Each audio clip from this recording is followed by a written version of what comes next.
जय श्री कृष्ण। गंगोत्री स्कूल गोंडल में आपका हार्दिक स्वागत है। आज हम कक्षा 6 विषय हिंदी पाठ 1 दयालु शिकारी के बारे में हम पढ़ेंगे। अगले लेक्चर में हमने देखा दयालु शिकारी और बुद्धिमान कछुआ, ये दोनों कहानी हमने देखी। उसमें दयालु शिकारी में हमने देखा कि एक शिकारी था, वो अपनी इच्छा थी कि वो मांस खाने की, इसलिए वो शिकार करने जंगल में गया। जंगल में गया तो उसने एक मोटी ताजी हिरनी देखी। जैसे हिरनी देखी उसी वक्त उसने निशाना ताका। निशाने में आई तो तुरंत उसने गोली छोड़ दी और हिरनी को लग गई। जब उसे पता चला, उसके पास शिकारी गया तो उसको पता चला कि हिरनी ने एक छोटे शावक को जन्म दिया है, इसलिए वह उसके पास गया और उसे पछतावा हुआ। इसलिए वो जंगल के कुछ दूरी पर पशुओं का अस्पताल था, इसलिए हिरनी और उसके बच्चे को अस्पताल ले गया और वहां उसको इलाज करवाया। और इलाज करने के बाद हिरनी को आराम मिला और शिकारी था वो हिरनी और उसके बच्चे को वापस जंगल में छोड़ आया। दूसरी कहानी हमने देखी कछुए की। एक तालाब था, उसमें एक कछुआ रहता था। उसी तालाब में दो हंस भी रहते थे। तीनों पक्के मित्र थे। एक बार ऐसा हुआ कि एक बार वर्षा बहुत कम आई, इसलिए तालाब में पानी सूख गया और इसकी वजह से दोनों हंस और कछुए ने निश्चय किया कि हम दूसरे तालाब में जाएंगे। दोनों हंस एक लकड़ी ले आए और एक लकड़ी के दोनों सिरों उसने अपनी चोंच से पकड़ लिया और बीच का जो भाग था वो कछुए ने पकड़ लिया। और दोनों हंसों ने कछुए से कहा कि तुम रास्ते में बोलना मत, वरना लकड़ी है वो मुझसे छूट जाएगी और तुम नीचे गिर पड़ोगे। उड़ते उड़ते एक गांव आया। उस गांव में इस दृश्य को देखकर लोग जमा हो गए और कछुआ था वो बातूनी था, इसलिए लोगों को देखकर उसे नहीं रहा गया और वह बोल उठा। जैसे ही वो बोलने जा रहा था उसके मुंह से लकड़ी छूट गई और वह नीचे गिर पड़ा और मर गया। ये दोनों कहानी हम पहले लेक्चर में देखे। अब आता है बुद्धिमान कौवा। सबसे पहले हम गुजराती में देखते हैं, बाद में हिंदी में। बुद्धिमान कागड़ो કે એક વખત એક કાગડો હોય છે, એને ખૂબ જ તરસ લાગે છે, એટલે આમ તેમ જોવે છે પણ તેને ક્યાંય પાણી મળતું નથી। પણ ઉડતું ઉડતું એક ઝોપડી પાસે આવે છે, ઝૂંપડી પાસે, અને ત્યાં એને એક ઘોડો દેખાય છે। ઘોડો દેખાય છે એટલે તે વિચારે છે કે ચાલ હું ત્યાં જોઉં। જેવો તે ઘડાની અંદર જોવે છે તો પાણી ખૂબ જ નીચે હોય છે। તેની ચાંચ છે પાણી સુધી પહોંચી શકતી નથી, કારણ કે ખૂબ જ નીચે પાણી હોય છે, એટલે તેની ચાંચ છે એ પાણી સુધી પહોંચી શકતી નથી। તેણે વિચાર્યું કે ભાઈ મારી ચાંચ છે હું કેવી રીતે પાણી સુધી પહોંચાડું, એટલે તેણે એક યુક્તિ કરી। આજુબાજુ ઘડાની આજુબાજુ જેટલા કાંકરા હતા, પથ્થર કાંકરા, એ પાણીની અંદર નાખવાનું એણે શરૂ કર્યું। 1 2 3 4 એવી રીતના કાંકરા જેમ નાખતો ગયો એવી જ રીતે પાણી છે એ ઉપર આવવા લાગ્યું। આવી જ રીતે જેટલા આજુબાજુ કાંકરા પડ્યા હતા એ બધા જ કાંકરા ઘડાની અંદર તેણે નાખી દીધા અને પાણી ઉપર આવવા લાગ્યું અને કાગડો છે એણે પાણી પી લીધું અને પોતાની તરસ छिपावी લીધી। આવી જ રીતે अब हम देखते हैं हिंदी में कि एक कौवा था, उसे बहुत प्यास लगी थी, इसलिए वो उड़ते उड़ते इधर उधर देख रहा था कि कहीं मुझे पानी मिल जाए, लेकिन उसको कहीं से भी पानी नहीं मिला। उसने सोचा कि मैं क्या करूं? फिर आखिर में उड़ते उड़ते एक झोपड़ी के पास आ गया और झोपड़ी के पास उसने एक घड़े को देखा। घड़े को देखा तो उसमें थोड़ा ही पानी था, उसकी चोंच पानी तक पहुंच नहीं सकती थी।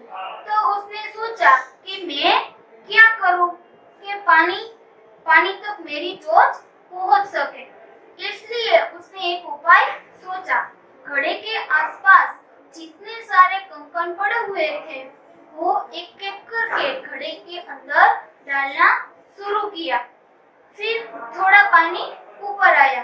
जितने सारे कंकड़ पड़े थे आसपास, सारा कंकड़ घड़े के अंदर डाल दिया और पानी ऊपर आने लगा। जैसे ही पानी ऊपर आया, कौवे ने चोंच से अपने पानी पी लिया और अपनी प्यास बुझाई। इस कहानी से हमें यह सीख मिलती है कि ऐसी परेशानी में हमें बुद्धि से काम लेना चाहिए। अब आती है दूसरी कहानी, कौवा और लोमड़ी। सबसे पहले हम देखते हैं गुजराती में, बाद में हिंदी में। कौवा यानी कागड़ो, लोमड़ी यानी શિયાળ। કાગડો અને શિયાળની વાર્તા કે એક કાગડો હોય છે, તેની એક વખત એક રોટલી મળે છે અને તે ઉડતો ઉડતો એક ઝાડ પાસે પહોંચી જાય છે અને ઝાડની ડાળી પાસે બેસી જાય છે। ત્યારે જ નીચેથી, ઝાડની નીચેથી એક શિયાળ નીકળે છે અને તેની નજર છે એ કાગડાની જે મોઢાની અંદર જે રોટલી પડેલી છે એની નજર ત્યાં પડે છે અને જોવે છે તો એના મોઢામાં પાણી આવી જાય છે અને તે વિચારે છે કે હું કાગડાને મૂર્ખ કેવી રીતે બનાવું અને એની પાસેથી રોટલી હું કેવી રીતે મેળવું। પછી તે એક ઉપાય વિચારે છે કે કાગડો છે ઈ શિયાળ છે ઈ કાગડાને કહે છે કે કાગડાભાઈ તમારો ખૂબ જ અવાજ મધુર છે, એક ગીત સંભળાવો ને। એટલે કાગડો છે ઈ સમજી જાય છે કે આ શિયાળ છે ઈ નાટક કરી રહી છે કે એને રોટલી જોઈએ છે એટલે નાટક કરે છે। એટલે કાગડો છે ઈ સમજી જાય છે। એટલે કાગડો શું કરે છે કે એના ચાંચની અંદર જે રોટલી પડેલી છે એ બંને પંજા વડે, પોતાના બંને પંજા વડે રોટલી પકડી લે છે અને કાવ કાવ કરવા લાગે છે। જ્યારે લોમડી છે ઈ આ જોવે છે તો ઈ આશ્ચર્યમાં પડી જાય છે કે આ કાગડો તો મારાથી સમજદાર છે અને આ દ્રશ્ય જોઈ અને લોમડી છે ખૂબ જ આશ્ચર્યચકિત થઈ જાય છે અને ત્યાંથી નીકળી જાય છે અને કાગડો છે પછી આરામથી તે રોટલી ખાય છે। સચમુચ એટલે કે ખરેખર કે છે કે કોઈ આપણા ખોટા વખાણ કરે तो आपने भटकવું જોઈએ नहीं। अब इस कहानी को हम हिंदी में देखते हैं। एक कौवा था, उसे रास्ते में एक रोटी मिली और रोटी लेकर उठते उठते एक पेड़ की डाल पर बैठा। उसी वक्त पेड़ के नीचे से एक लोमड़ी गुजर रही थी।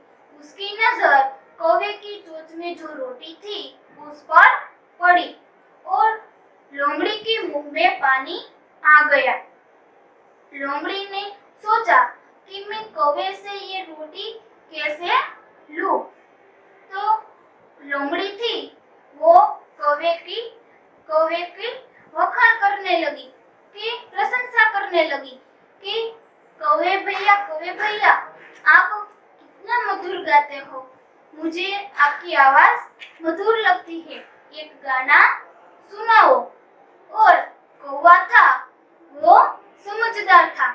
उसने सोचा कि ये लोमड़ी है, वो रोटी पाने के लिए नाटक कर रही है, इसलिए वो समझ गई।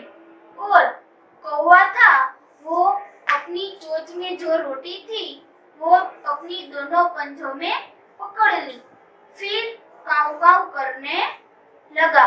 और यह दृश्य देखकर लोमड़ी थी, वो आश्चर्यचकित हो गई कि यह कौवा तो मुझसे भी समझदार निकला, और वहां से चल गया। फिर कौवा था, उसने मजे से रोटी खाई। सचमुच किसी की बड़ाई, प्रशंसा और बड़ाई सुनकर हमें गुमराह नहीं होना चाहिए। अब दोनों कहानी के कुछ प्रश्न देखते हैं। पहला, लोमड़ी ने कौवे को कहाँ देखा?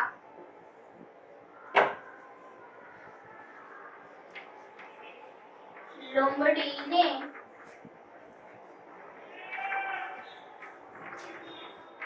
कौवे को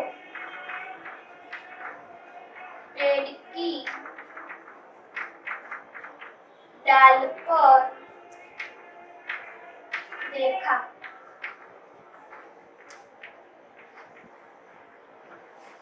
दूसरा, लोमड़ी ने किसे मीठा बताई? लोमड़ी ने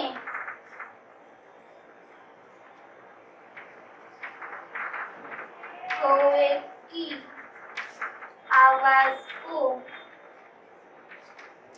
मीठा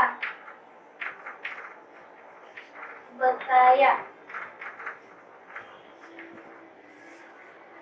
तीसरा, लोमड़ी क्या देखकर आश्चर्यचकित रह गई? लोमड़ी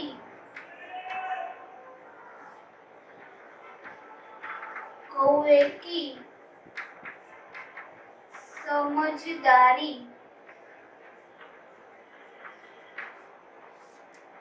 देखकर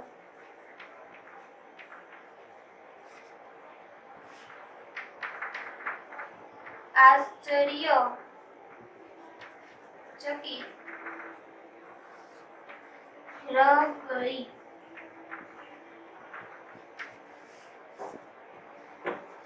चौथा, कौवे ने पानी की तलाश क्यों की?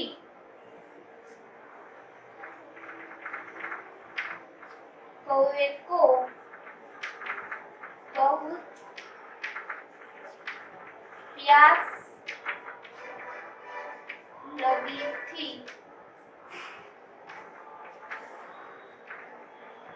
इसलिए पानी की तलाश की। पांचवा, कौवे ने खड्डे के आसपास क्या देखा? कौवे ने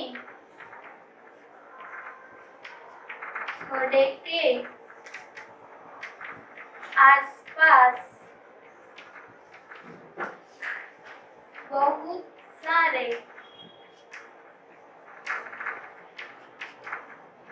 कंकर देखे।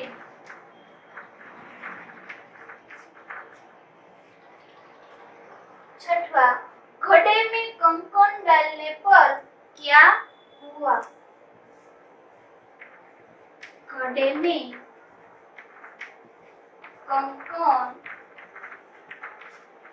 डालने पर पानी ऊपर आ गया। सातवां, कौवे ने अपनी प्यास कैसे बुझाई? कौवे ने अपनी अपनी प्यास एक युक्ति से काम लेकर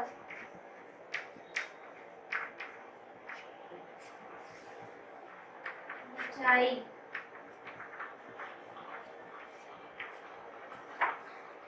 अब हम प्रश्न समझते हैं। लोमड़ी ने कौवे को कहाँ देखा? शियाळे कागड़ा ने क्या जोयो? लोमड़ी ने कौवे को पेड़ की डाल पर देखा। शियाळे कागड़ा ने झाड़नी डाली पर जोयो। लोमड़ी ने किसे मीठा बताया? शियाळे कोने मीठू बताव्યું? लोमड़ी ने कौवे की आवाज को मीठा बताया। शियाळे कागड़ाना अवाजने मीठो कह्यो।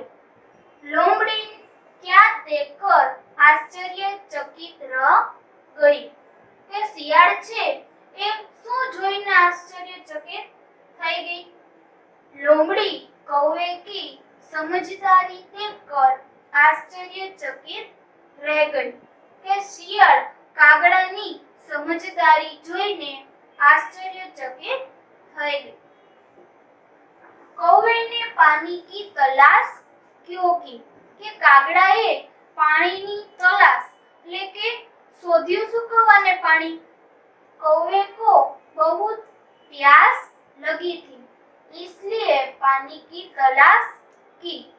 कागड़ाने खूब ज तरस लागी हती એટલે કે पानी शोधवा लागी। कौवे ने घड़े के आसपास क्या देखा? कागड़ाए घड़ानी आसपास શું જોયું? कौवे ने घड़े के आसपास बहुत सारे कंकण देखे। कागड़ाए घड़ानी आसपास घणा बधा काकरा जोया। घड़े में कंकण डालने पर क्या हुआ? घड़ानी अंदर काकरा नाखवाथी શું થયું? घड़े में कंकण डालने पर पानी ऊपर आ गया। घड़ानी अंदर जे आपणे काकरा नाखी छे तेनाथी शुं थयुं? तो के काकरा नाखवाथी पानी छे ई ऊपर आवा लाग्युं। कौवे ने अपनी प्यास कैसे बुझाई? कागड़ाए पोतानी प्यास तरस छे ई केवी रीते बुझावी? कौवे ने अपनी प्यास एक युक्ति से काम लेकर बुझाई। कागड़ाए पोतानी तरस के एक युक्ति विचारी अने પછી પોતાની જે तरस છે એ छिपावी।